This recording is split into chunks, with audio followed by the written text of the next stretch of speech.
ప్రేమంటే ఏమంటే చెప్పేసి మాటుంటే ఆ మాటకి తెలిసేనా ప్రేమంటే. అది చరితలు సైతం చదవని వైనం, కవితలు సైతం పలకని భావం, సరిగమలెరుగని మధురిమ ప్రేమంటే. దరిదాటి ఉరకలు వేసే ఏ నదికైనా తెలిసిందా తనలో ఈ ఉరవడి పెంచిన తొలిచిన కేదంటే.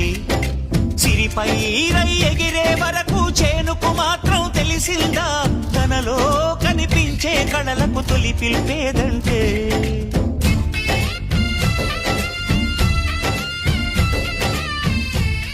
ప్రేమంటే దరిదాటి ఉరకలు వేసే ఏ నదికైనా తెలిసిందా తనలో ఈ ఉరవడి పెంచిన తొలిచిన కేదంటే. సిరిపై రై ఎగిరే వరకు చేనుకు మాత్రం తెలిసిందా తనలో కనిపించే